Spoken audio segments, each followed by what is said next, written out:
Sí, ¿qué posición en todo esto ha tenido la Iglesia? Que allí es una cosa muy importante. La Iglesia tenía una influencia grande, no solo en el País Vasco, en España. Yo escribiendo el libro lo estuve mirando. Había una concentración grande de sacerdotes en el País Vasco y Navarra, por encima de la media de España probablemente. La asimilación del mundo sacerdotal con la teología de la liberación de los pueblos sudamericanos, caribeños, el Concilio Vaticano II, donde se habla de la liberación de los pueblos y para ello hay que tener como objetivo la liberación de los pobres, tal. Bueno, pues asimiló en los jóvenes curas vascos, de manera que fueron muy influyentes, ya no solo dejando pues, parroquias, monasterios y tal para reuniones de ETA, sino que bueno, pues luego los cobijaron. Ha habido varios curas que participaron directamente en ayudar a escapar a terroristas o en ayudar a cometer atentados. La influencia de la Iglesia ya no solo en sentido práctico, sino luego en el intelectual. Es decir, entendieron que los jóvenes de ETA pues eran jóvenes luchadores por su pueblo, por un pueblo oprimido, estaba sufriendo, había sufrido la guerra civil y además de manera especial la dictadura. Esa es la participación de la Iglesia, fundamentalmente digamos en el comienzo de ETA, pero luego ha venido casi disminuyendo, sí, pero casi hasta nuestros días. De manera que en la película que tenía aquí Víctor, Bajo el silencio, penúltima película, que entrevistamos a dos sacerdotes en el año 19, quiero decir, o sea, hace 4 días. Uno de ellos, elegido al azar, que fuimos a una parroquia en la que desde el campanario se había activado una bomba que mató a un policía. Nosotros íbamos a esa parroquia a interesarnos por si el párroco actual, el atentado fue en 89 creo, así el párroco actual nos contaba cómo fue aquello de que unos terroristas se subieron al campanario porque el cura de entonces les dejó entrar para activar un explosivo que explotaba un jeep de la Guardia Civil a 500 metros, para que nos contara eso el cura actual, y nos dio una entrevista que nos dejó absolutamente... Bueno, es el demonio personificado, quiero decir, un tío de manera de hablar absolutamente chulesca, justificando toda la existencia de ETA, justificando la actividad de ETA, el comienzo de ETA, el franquismo, que tienen que salir todos de la cárcel, pero hablando con toda tranquilidad, sabiendo que le estábamos grabando, es decir, no era una cámara oculta. Bien, pues ese es uno de los curas que sale en la película, que llama más la atención que todos los etarras que sacamos alrededor de en la película. Para que os hagáis una idea, y cuando veáis la película, si la veis, me vais a dar la razón, porque a nosotros ya ahí estamos curados de espanto en el País Vasco de esas cosas y de cosas peores, ¿no? Bueno, cuando salió la película, se difundió el trozo de la entrevista de ese sacerdote en la radio y no sé qué, bueno, corrió bastante, fue portada del ABC, bueno, fue el cura de Lemona, que seguramente veréis algo en su día, hace 2-3 años, y entonces el obispo pues le dijo, mira, pues le amonestó y como amonestan los curas, o sea, en la iglesia le quitó de esa iglesia y le mandó a otra. Tampoco le colgaron de... Bueno, pero bueno, le quitaron de dar misa un tiempo, no sé ahora cómo está la cosa. Pero eso no es lo peor, porque al de 2 días, 100 curas vascos firmaron una cartita en la que se adherían completamente a lo que había dicho ese sacerdote. Decían, no, pues además, como el obispo le amonesta a este hombre, cuando eso es lo que piensa la mayoría de la gente en el País Vasco. O sea, año 2019, 100 curas. Hay bastantes más en el País Vasco, por suerte, bueno, porque sí, hay bastantes más, pero 100 curas firmando eso. El segundo cura que entrevistamos era cura cuando asesinó a un guardia civil, a finales de los 80 también, y se salió de cura en la cárcel. Cuando le entrevistamos a ese hombre, le preguntamos por qué se había metido en ETA y dice, pues porque él creía que tenía que hacer algo, tenía ese aspecto humanitario, era un monje, un capuchino, de la orden de los capuchinos, y bueno, pues creía que tenía que hacer algo por el pueblo. Y le preguntamos si a él le parecía que estaba bien, si a él le parecía ahora que estaba bien meterse en ETA cuando se metió, y el tío dice, pues claro, le parecía bien meterse en ETA para hacer un bien a la sociedad. Y lo de matar, decía, bueno, es que, joder, pues estas cosas, pues no es que te gusten, pero si hay que hacerlas por tal, pues, o sea... Y él habla de la teología de la liberación. Dice que él tenía eso en la cabeza cuando se metió en ETA y cuando fue capaz incluso de asesinar por lo menos a una persona, ¿no? Eso de que estaba haciendo algo por el pueblo, que era un pueblo oprimido y que había que luchar contra el opresor, que era pues un pobre señor que era guardia civil, al parecer, ¿no? Para él, bueno, lo que se le pusiera. Y esa persona que mató no era exactamente una persona, sino era un enemigo, ¿eh? Un enemigo despersonalizado, y eso lo decía un cura. Bien, quiere decir que hasta ahora existe todavía una raíz profunda en el pensamiento de muchos, no voy a decir todos, cada vez menos, supongo, no lo sé seguro, pero supongo que cada vez menos, en muchos sacerdotes que han pensado que el nacionalismo estaba vinculado a una especie de humanitarismo frente a unos derechos de un pueblo que han sido arrebatados y no sé qué. Entonces eso ha sido fundamental, una de las patas fundamentales del mantenimiento del terrorismo. Yo he hecho casi 400 entrevistas grabadas, tengo casi 400 entrevistas grabadas a víctimas del terrorismo de todas las épocas y condiciones, y madres, hijos, hermanos y supervivientes también. Y en realidad la constante de sus vidas es esa especie de desprecio, esa dejadez que han sentido de la sociedad. Estoy hablando de la sociedad española, en su conjunto, ¿eh? Porque cuando yo hablo de los años que he hablado, de que ahí no nos manifestábamos porque ni nos alteraba el pulso que hubieran matado a una persona 3 o a 4, en el resto de España tampoco había muchas manifestaciones, ¿eh? La gente no se ha vuelto loca en España en el resto de España, quiero decir, por algo que pasaba ahí en una pequeña parte de su país, que había gente que unos mataban a otros y a veces mataban fuera de Euskadi. Tampoco la gente, el resto de España ha sido lamentablemente solidario de una manera especial. Es decir, es que a los vascos les daba igual. Bueno, los vascos, a muchos les daba igual, otros sufrían en silencio o por miedo, pero en el resto de España tampoco la solidaridad tampoco ha sido ejemplar.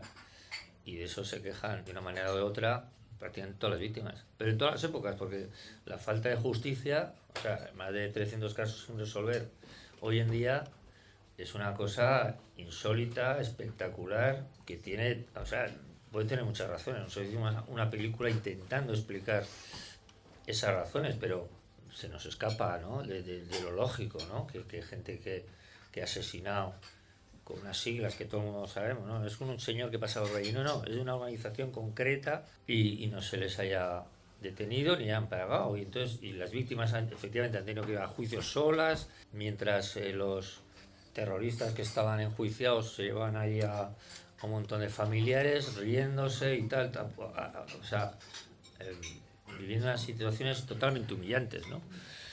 Y el por qué no, el por qué sería muy largo de explicar, no sé, yo podría dar una vuelta a eso, ¿no? Como vosotros también.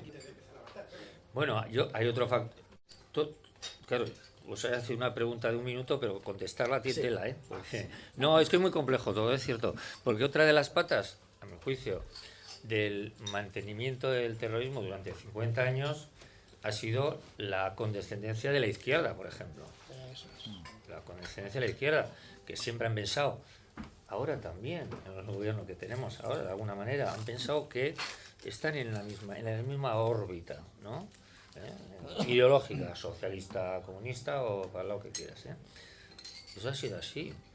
Fue en el franquismo, pero luego también, eso se ha ido arrastrando. Luego mataron a gente socialista. Hombre, pues les pareció mal. Claro, naturalmente, ¿eh? Pero no lo suficientemente mal para entender de qué iba aquello, como hemos visto en los últimos 15 años, ¿no? No lo suficientemente mal. O sea, en el fondo, esa cosa de la izquierda que también ha analizado Víctor en sus libros, el fin justifica los medios, pero eso también está en la doctrina socialista pura, digamos, ¿no? Es así, ¿no? Es así, ¿no? Es correcto. Es correcto, ha dicho el profesor. Y en el mundo, claro, el mundo esto ultranacionalista, pues también, ¿qué hay que hacer? Que 800 muertos, 900, ¿cuánto le pongo? O sea, ¿eh? Pero hay que llegar a lo que hay que llegar. Entonces, ese pilar de la izquierda para mí también es fundamental. ¿Más preguntas? Hay un momento en el que a uno le hace clic y piensa, esto para estar bien conmigo mismo, tengo que tirar para este lado. Sí, pero dormía bien por la noche. Quiero decir que son cosas que sí, van es un proceso que no sabes bien explicar, como tantas cosas que hacemos en la vida, ¿no? Decisiones, qué tal. No sabría muy bien explicar, pero tiene que ver con muchas cosas a la vez. Pues igual un poco de insensatez también, ¿no? Yo diría, no soy el más psicólogo de esta mesa, claro, pero que mueve al ser humano, que es el coraje, ¿no? La determinación, ¿eh? Voy a hacer eso, hacerlo, o cuesta mucho. Bueno, oye, mira, subes al Everest, bajas sin oxígeno, no sé, te quedas sin dedos por el camino. La gente, ¿no? Hace cosas que no le compensan exactamente, ¿no? Y yo supongo que cuando... Pues eso ya necesito un psicoanalista, ya, ¿verdad? Para responder esto, porque ni escribiendo el libro me sale del todo, ¿sabes? También yo suelo decir que tiene mucho mérito mi mujer, porque si mi mujer en el momento en el que yo decido hacer algo que intuyo que me va a cambiar algo la vida, intuyo, ¿eh? No, yo no quería que me cambiara, yo quería seguir viviendo tranquilo a pesar de haber hecho eso, pero ¿era posible o no? Va, pues no lo sopesas. Hay veces que no se pesan las cosas, te las comes, ¿no? O eliges comértela, sí, o pagas sin mirar la cuenta, ¿sabes? Eso es. Entonces, el mérito de mi mujer, por ejemplo, fue ese, el estar, pues quizás tan loca como yo, es decir, porque ella me podía haber dicho, mira, tenemos 3 niños aquí pequeñines y tú qué dices, que vas a hacer una cosa, que te vas a quedar sin trabajo y que nos van a mirar por la calle, que te pueden pegar un tiro, quemar el coche, no sé. Pues si se hubiera presionado, pues realmente, ¿no? Digo, por ir al micro espacio ese familiar, que desde ahí de donde salen cosas o no salen, ¿eh? Porque yo esto no lo consulté mucho, yo dije, bueno, voy a hacer esto, y luego 3 amigos que, con menos implicación que yo, pero me ayudaron, claro, muchísimo para hacer lo que hice, para empezar a hacer lo que hice. Pero claro, como no está escrito que las cosas a las tenga que hacer un tío soltero y sin hijos, las cosas un poco más arriesgadas, no está escrito que, no, pues hay cosas que haces, no cuesta explicarlas, pero también es cierto que una vez que te metes, o que sales, bueno, y a pesar de que también el asunto de la familia nacionalista, pues ha sido un poco desagradable, pero como decía antes, como ahí se habla poco de estas cosas, por ejemplo, mis tíos queridos de los que hablo en el libro,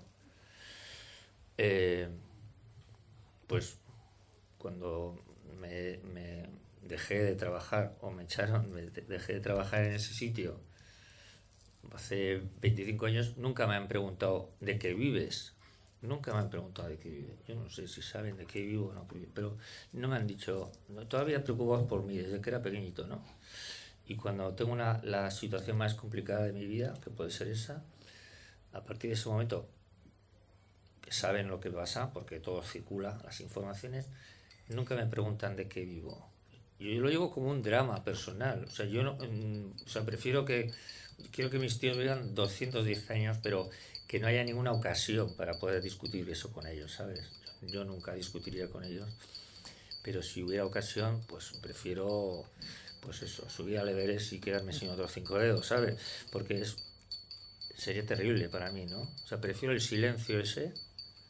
Ellos saben que yo no estoy en su órbita y que no las he pasado bien, pero yo hablo con ellos como si, pues de lo que haya que hablar, de lo que hemos comido hoy o lo que sea, ¿sabes? Y comparto las navidades con ellos también, ¿no?